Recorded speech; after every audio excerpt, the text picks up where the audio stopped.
It's the time for the package from China. Let's go!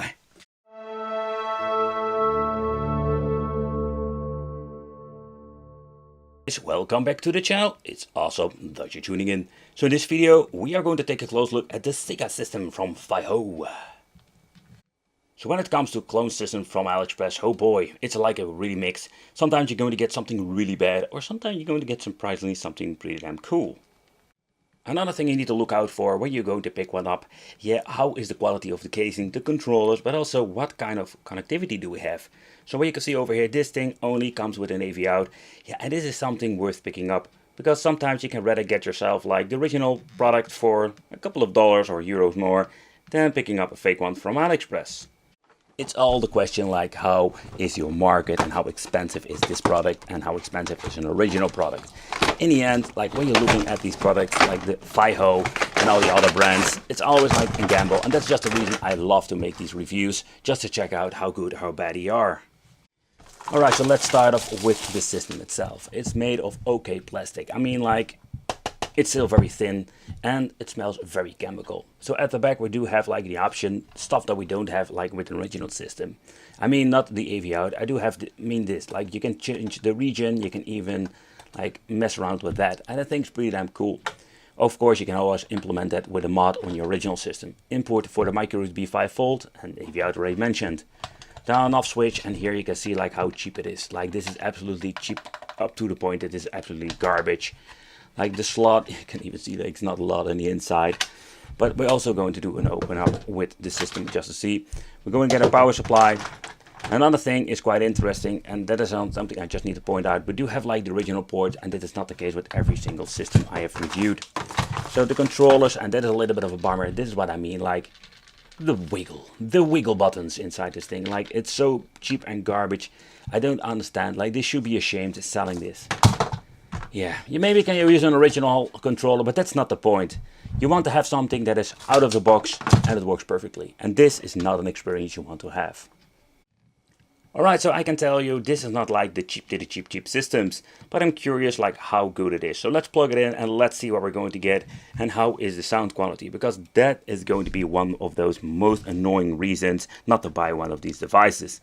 Not of the wiggle buttons and the horrible cheap smell, chemical smell, no, just the quality of it, the quality how the games will play. Bring the testing for these systems just to the next wicked level. I tested it out in the past with some cartridges, but I wanted to test them out with all kinds of versions, and I think I've collected them all now. So with the test we will include Street of Rage number 2, because I love those soundtracks and they're a great test for testing out the sound capabilities of the hardware. Then we're going to get the Bitmap Bureau Xeno Crisis. It's basically like a new game-ish homebrew. Then we're going to get Virtual Racing with the special chip. The chip that not all of the clone systems will have the support for, or the system in general. We're going to get Sonic 3 and Knuckles, the combination card that is also not supported by every single clone system, and not to forget an original multi-game card, just to see what happens if we're going to plug it in and we're trying to play some games. We're going to get the Mega EverDrive, the original Greeks edition, and that we're going to test out because also the EverDrive is not supported by every single system. And then we're going to get the multi-game card from our friends from China. Same story, not always compatible with a system. Also we're going to test out the fake weird looking Japanese version multi-game card. Then the Sonic 2, when he becomes fluffy, or in other words just a retro game, a homebrew game, just to see how it works out. And of course we're going to check out the fake versions, the EverDrives from China, just to see if this game works too. Okay, so let the testing begin on the device and let's see if it's capable of running all of these different cartridges. Try the fake one. And also the fake version works. So with some of these devices we're going to get, let's say, built-in EverDrives. This is not needed because these things are freaking cheap. So for a couple of dollars you can pick up a fake one, and it seems to be working on the Fiho Sega Mega Drive. Next up, Sonic 3 and Knuckles combination card. A lot of fake systems do have an issue with this, and the Fiho Sega game console has support for playing this game.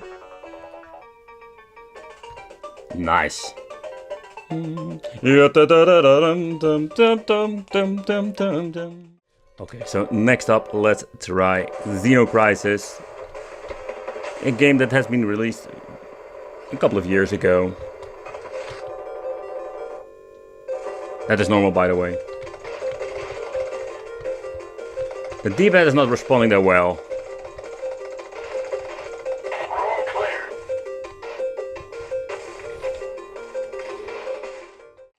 Okay, so the new generation multicard also worked. It was more like a Captain Obvious moment, and yeah, I still wanted to try it out in this video.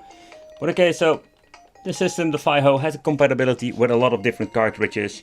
So it's quite an interesting thing.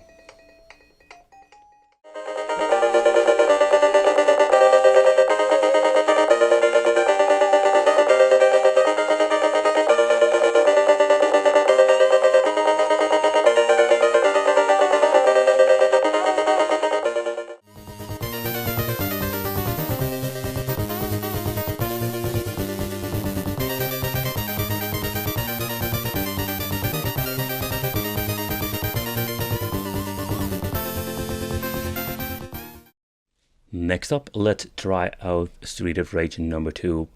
And also let's check out if the region system works. Okay, we're going to get a message that the cartridge is not compatible with this system. So let's mess around with the switches on the back and let's reboot it and test some audio. Alright, so that happens when I'm putting it on the PAL function. Yeah, that is not great. Okay, so let's try it. Different system. Okay, let's check out if I'm putting on Japanese. See if this thing boots up and that it works. Okay, so we can start it up now.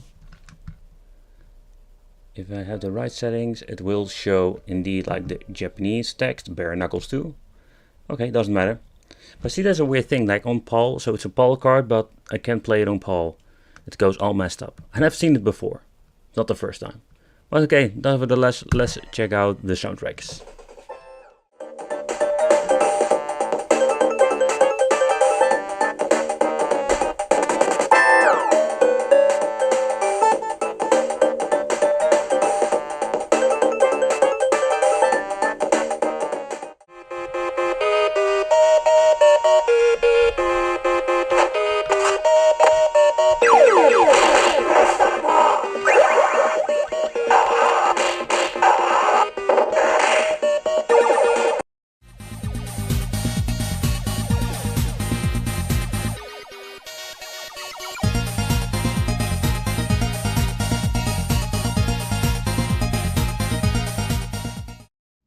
Oh man, even that the FIHO sounds kinda okay, by listening to some of the game soundtracks, they are completely messed up.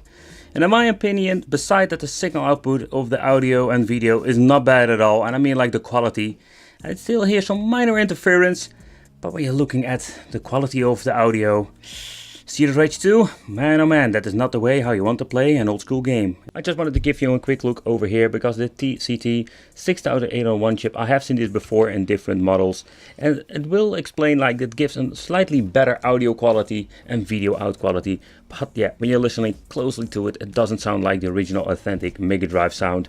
Over here we're going to get the date that is produced. This thing is made in 2019, so it is not quite that old. Yeah. TCT chip, whatever man, it doesn't sound like it should be. Ugh. I'm just going to be honest, when you're looking at this device, it's not a very good experience. Like, I wish they make something that was worth picking up. Yeah, the HDMI is something that is available, so some of the products will have this option, but of course the cost of the system is like so much bigger than this cheap device. Let me know what you think of this. Would you consider picking it up? Want to thank you for watching, consider subscribing, hit that little bell, and it would be great to see you in the next video.